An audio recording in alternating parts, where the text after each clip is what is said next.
അടങ്ങിയിരിക്കുന്ന മൂലകങ്ങൾ നൈട്രജനും ഹൈഡ്രജനുമാണ്. അമോണിയയിൽ അടങ്ങിയിരിക്കുന്ന മൂലകങ്ങൾ ഏതൊക്കെയാണ്?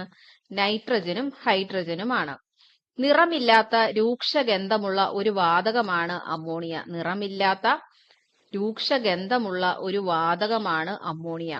അതിന്റെ കെമിക്കൽ ഫോർമുല എന്താണ്? NH3 ആണ്. NH3, nitrogen 3 hydrogen. വ്യവസായികമായി വളങ്ങൾ, രാസവസ്തുക്കൾ, ക്ലീനിങ് ഏജന്റുകൾ എന്നിവ നിർമ്മിക്കാൻ ഉപയോഗിക്കുന്നു. അപ്പൊ അമോണിയ എന്തിനൊക്കെയാണ് ഉപയോഗിക്കുന്നത്? വ്യവസായികമായി വളങ്ങൾ, രാസവസ്തുക്കൾ, ക്ലീനിങ് ഏജന്റുകൾ എന്നിവ നിർമ്മിക്കാനായിട്ട് അമോണിയ ഉപയോഗിക്കുന്നു. അമോണിയം ഹൈഡ്രോക്സൈഡ് എന്നത് ഇതിന്റെ വലിയൊരു രൂപമാണ്, അമോണിയം ഹൈഡ്രോക്സൈഡ്. പിന്നെ ഇതിനെന്താണ്? ബേസിക് സ്വഭാവമാണുള്ളത്. ബേസിക് സ്വഭാവമാണ് അമോണിയയ്ക്ക് ഉള്ളത്.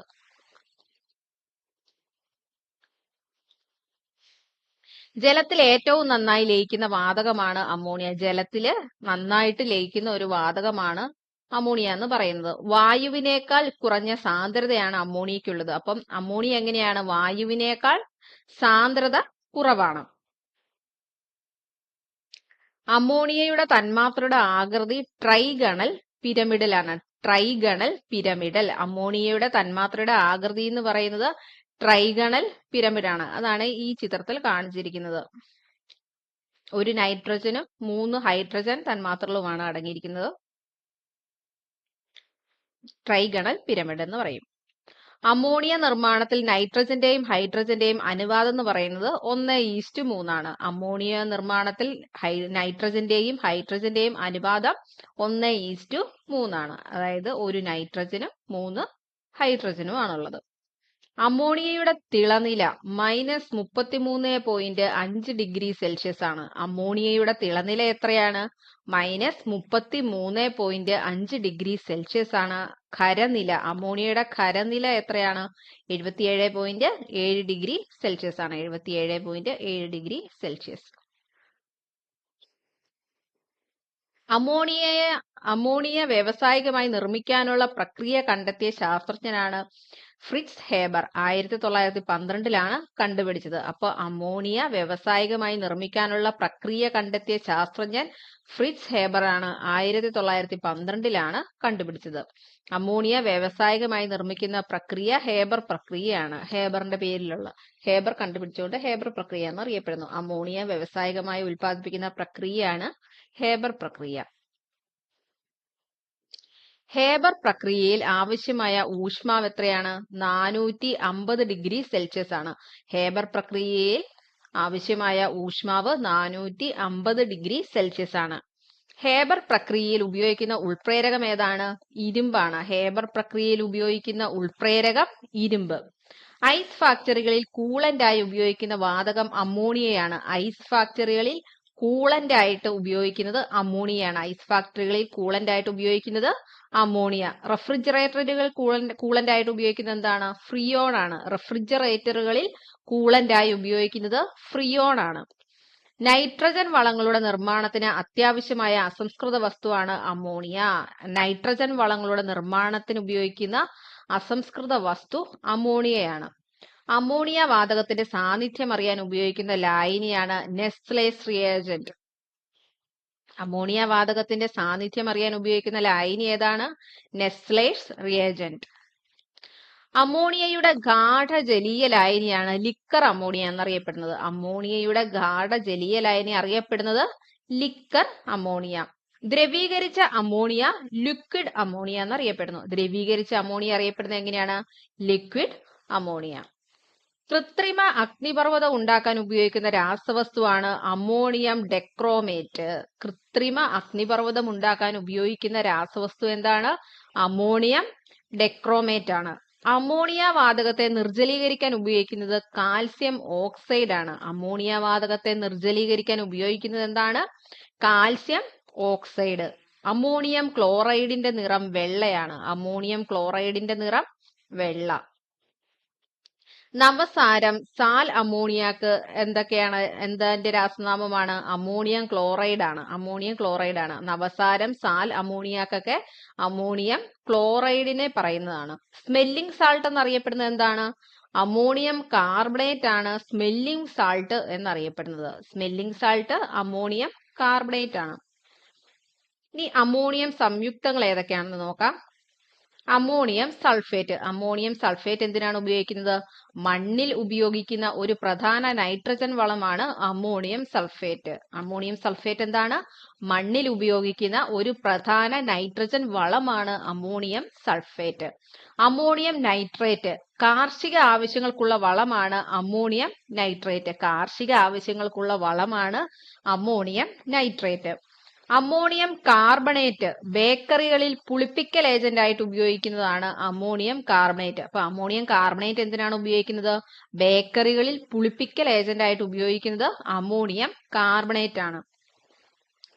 നൈട്രജൻ ഫിക്സേഷൻ പ്രക്രിയയിലൂടെയാണ് അമോണിയ ജൈവശാസ്ത്രപരമായി ഉൽപ്പാദിപ്പിക്കുന്നത്. നൈട്രജൻ ഫിക്സേഷൻ വഴിയാണ് അമോണിയ സാധാരണയായിട്ട് ഉൽപ്പാദിപ്പിക്കുന്നത്.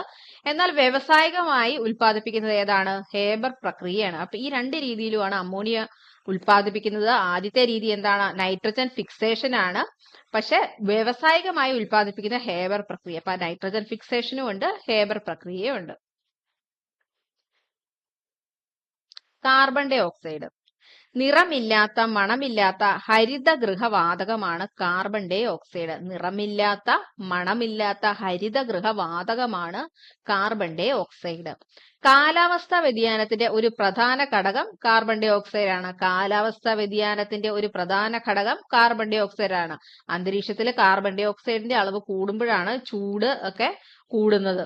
അന്തരീക്ഷത്തിൽ കാർബൺ ഡൈ ഓക്സൈഡിന്റെ അളവ് 0.03%.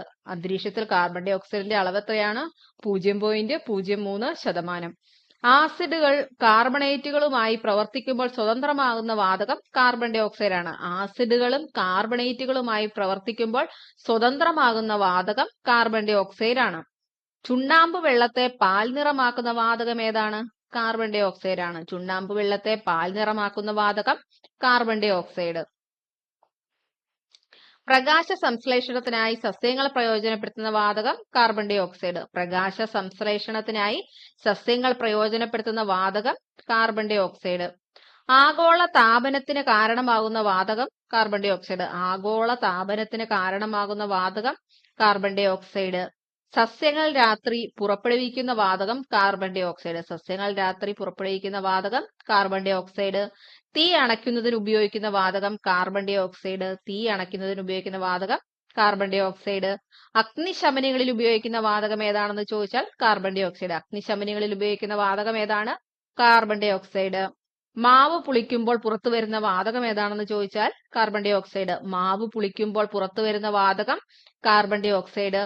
സോഡ, വാട്ടർ, സോഫ്റ്റ് ഡ്രിങ്ക്സ് എന്നിവ നിർമ്മിക്കാൻ ഉപയോഗിക്കുന്ന വാതകം കാർബൺ ഡൈ ഓക്സൈഡ് ആണ്. സോഡ, വാട്ടർ, സോഫ്റ്റ് ഡ്രിങ്ക്സ് എന്നിവ നിർമ്മിക്കാൻ ഉപയോഗിക്കുന്ന വാതകം കാർബൺ ഡൈ ഓക്സൈഡ്. ഖരാവസ്ഥയിലുള്ള കാർബൺ ഡൈ ഓക്സൈഡ് അറിയപ്പെടുന്നത് ഡ്രൈ ഐസ് എന്നാണ്. ഡ്രൈ ഐസ് എന്ന് വെച്ചാൽ എന്താണ്? ഖരാവസ്ഥയിലുള്ള കാർബൺ ഡൈ ഓക്സൈഡ് ആണ് ഡ്രൈ ഐസ്. കാർഡ് ഐസ് എന്നറിയപ്പെടുന്നത് ഡ്രൈ ഐസിനെയാണ്. ഡ്രൈ ഐസിനെ പറയുന്ന മറ്റൊരു പേരെന്താണ്? Card ice.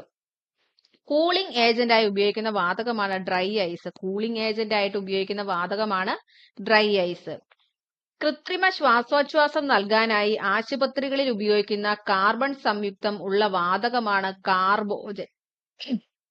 കാർബോജൻ. കൃത്രിമ ശ്വാസോച്ഛ്വാസം നൽകാനായി ആശുപത്രികളിൽ ഉപയോഗിക്കുന്ന കാർബൺ സംയുക്തമുള്ള വാതകമാണ് കാർബോജൻ. കാർബോജൻ. കാർബൺ ഡൈ ഓക്സൈഡും ഓക്സിജനും കൂടി ചേരുമ്പോൾ കാർബോജൻ. കാർബോജൻ. 95% ഓക്സിജനും 5% കാർബൺ ഡൈ ഓക്സൈഡുമാണുള്ളത്. കാർബോജനിൽ എത്ര അളവിലാണ് കാർബൺ ഡൈ ഓക്സൈഡ് ഉള്ളത്? 5%. ഓക്സിജൻ 95%. കാർബൺ ഡൈ ഓക്സൈഡ് ഒരു കാർബണും 2 ഓക്സിജൻ ആറ്റങ്ങളുമാണ്. അതാണ് ഈ ചിത്രത്തിൽ കൊടുത്തിരിക്കുന്നത്. ഒരു കാർബൺ ആറ്റവും 2 ഓക്സിജൻ ആറ്റങ്ങളുമാണ് കാർബൺ ഡൈ ഓക്സൈഡിൽ ഉള്ളത്. പ്രധാനമായും ഫോസിൽ ഇന്ധന ജ്വലനം, കൽക്കരി എന്ന വാതകം, വ്യാവസായിക പ്രക്രിയകൾ, സിമന്റ് ഉൽപാദനം, ശ്വസനം, അഗ്നിപർവ്വത സ്ഫോടനങ്ങൾ തുടങ്ങിയ പ്രകൃതിദത്ത പ്രക്രിയകൾ വഴി കാർബൺ ഡൈ ഓക്സൈഡ് ഉൽപ്പാദിപ്പിക്കപ്പെടുന്നു. അപ്പൊ ഏതൊക്കെ പ്രക്രിയയിലൂടെയാണ് അന്തരീക്ഷത്തിൽ കാർബൺ ഡൈ ഓക്സൈഡ് ഉണ്ടാവുന്നത്? ഫോസിൽ ഇന്ധന ജ്വലനം, അതായത് കൽക്കരി കൽക്കരിയൊക്കെ. പിന്നെ വ്യാവസായിക പ്രക്രിയകൾ, സിമന്റ് ഉൽപാദനം, ശ്വസനം, അഗ്നിപർവ്വത സ്ഫോടനങ്ങൾ തുടങ്ങിയ പ്രകൃതിദത്ത പ്രക്രിയകൾ വഴി കാർബൺ ഡൈ ഓക്സൈഡ് ഉൽപ്പാദിപ്പിക്കപ്പെടുന്നു. ഒരു ഹരിതഗൃഹ വാതകം എന്ന നിലയിൽ അന്തരീക്ഷത്തിൽ താപത്തെ കൂട്ടുന്നു. ഇത് ആഗോളതാപനം, സമുദ്രനിരപ്പ് ഉയരൽ, സമുദ്രത്തിലെ അമ്ലീകരണം എന്നിവയിലേക്ക് നയിക്കുന്നു. അപ്പൊ കാർബൺ ഡൈ ഓക്സൈഡ് അളവ് കൂടിയാൽ എന്ത് സംഭവിക്കും? ഒരു ഹരിതഗൃഹവാതകമാണ് കാർബൺ ഡൈ ഓക്സൈഡ് എന്ന നിലയിൽ അത് അന്തരീക്ഷത്തിൽ താപത്തെ കൂട്ടുന്നു, ചൂട് കൂട്ടുന്നു. ഇത് ആഗോളതാപനം, സമുദ്രനിരപ്പ് ഉയരൽ, സമുദ്രത്തിലെ അമ്ലീകരണം എന്നിവയിലേക്ക് നയിക്കുന്നു. അടുത്തത് ഉത്കൃഷ്ടവാതകങ്ങൾ. പീരിയോഡിക് ടേബിളിലെ 18ാം ഗ്രൂപ്പിലെ മൂലകങ്ങളാണ് ഉത്കൃഷ്ടവാതകങ്ങൾ. പീരിയോഡിക് ടേബിളിലെ 18ാം ഗ്രൂപ്പിലെ മൂലകങ്ങളാണ് ഉത്കൃഷ്ടവാതകങ്ങൾ എന്നറിയപ്പെടുന്നത്. 18ാം ഗ്രൂപ്പ് മൂലകങ്ങൾ മറ്റു മൂലകങ്ങളുമായി സംയോജിക്കാത്തതിനാൽ ഇവ അറിയപ്പെടുന്നതാണ് അലസവാതകങ്ങൾ. അപ്പൊ 18ാം ഗ്രൂപ്പ് മൂലകങ്ങളുടെ പ്രത്യേകത എന്താണ്? മറ്റു മൂലകങ്ങളുമായി സംയോജിക്കാത്തതിനാൽ ഇവ അറിയപ്പെടുന്നത് അലസവാതകങ്ങൾ എന്നാണ്. അപ്പൊ അലസവാതകങ്ങൾ എന്നറിയപ്പെടുന്നതും ഉത്കൃഷ്ടവാതകങ്ങൾ തന്നെയാണ്. 18ാം ഗ്രൂപ്പ് മൂലകങ്ങൾ വളരെ കുറഞ്ഞ അളവിൽ കാണപ്പെടുന്നതിനാൽ അപൂർവവാതകങ്ങൾ എന്നറിയപ്പെടുന്നു. അപൂർവവാതകങ്ങൾ എന്നറിയപ്പെടുന്നതും ഉത്കൃഷ്ടവാതകങ്ങളാണ്. 0 ഗ്രൂപ്പ് മൂലകങ്ങൾ എന്നറിയപ്പെടുന്നതും ഉത്കൃഷ്ടവാതകങ്ങളാണ്. അപ്പൊ എന്തൊക്കെ പേരുകളാണുള്ളത്? ഉത്കൃഷ്ടവാതകങ്ങൾ എന്നറിയപ്പെടുന്നു, അലസവാതകങ്ങൾ എന്നറിയപ്പെടുന്നു, അപൂർവവാതകങ്ങൾ എന്നറിയപ്പെടുന്നു, 0 ഗ്രൂപ്പ് മൂലകങ്ങൾ എന്ന് അറിയപ്പെടുന്നു. ഇനി ഏതൊക്കെയാണ് ഉത്കൃഷ്ടവാതകങ്ങളിൽ വരുന്നത്? Helium, neon, argon, krypton, xenon, radon, oganesson. Helium, neon, argon, krypton, xenon, radon, oganesson എന്നിവയാണ് ഉത്കൃഷ്ടവാതകങ്ങൾ. ഉത്കൃഷ്ടവാതകങ്ങൾ കണ്ടെത്തിയത് വില്യം റാംസെ ആണ്. ഉത്കൃഷ്ടവാതകങ്ങൾ കണ്ടെത്തിയത് വില്യം റാംസെ ആണ്. ഉത്കൃഷ്ടവാതകങ്ങളുടെ സംയോജകത 0ആണ്. ഉത്കൃഷ്ടവാതകങ്ങളുടെ സംയോജകത, അതായത് മറ്റു മൂലകങ്ങളുമായിട്ട് സംയോജിക്കത്തില്ല. ഉത്കൃഷ്ടവാതകങ്ങളുടെ സംയോജകത 0ആണ്. ഉത്കൃഷ്ടവാതകങ്ങളുടെ ഇലക്ട്രോൺ അഫിനിറ്റി 0ആണ്. ഉത്കൃഷ്ടവാതകങ്ങളുടെ ഇലക്ട്രോൺ അഫിനിറ്റി 0ആണ്. ഇനി ഓരോ വാതകങ്ങളുടെയും പ്രത്യേകത നോക്കാം, എന്തിനാണ് ഉപയോഗിക്കുന്നത് നോക്കാം. ഹീലിയം, He എന്നാണ് അതിനെ വിശേഷിപ്പിക്കുന്നത്. പ്രപഞ്ചത്തിലെ ഏറ്റവും ഭാരം കുറഞ്ഞതും രണ്ടാമത്തെ ഏറ്റവും സമൃദ്ധമായ മൂലകവുമാണ്. അപ്പൊ പ്രപഞ്ചത്തില് ഫസ്റ്റ് ഏതാണ് ഏറ്റവും കൂടുതൽ കാണപ്പെടുന്നത്? ഹൈഡ്രജൻ ആണ്. പ്രപഞ്ചത്തിൽ ഏറ്റവും കൂടുതൽ കാണപ്പെടുന്ന ഹൈഡ്രജൻ ആണ്. രണ്ടാമത്തേത് ഹീലിയം ആണ്. തണുപ്പിക്കാൻ ഉപയോഗിക്കുന്നു, ബലൂണുകളിലും ഷീൽഡിങ്ങിലും ഒക്കെ ഉപയോഗിക്കുന്നു. അപ്പൊ പ്രപഞ്ചത്തിലെ ഏറ്റവും ഭാരം കുറഞ്ഞതും രണ്ടാമത്തെ ഏറ്റവും സമൃദ്ധവുമായ മൂലകവുമാണ്. തണുപ്പിക്കാൻ ഉപയോഗിക്കുന്നു, ബലൂണുകളിലും ഷീൽഡിങ്ങിലും ഒക്കെ ഉപയോഗിക്കുന്നു.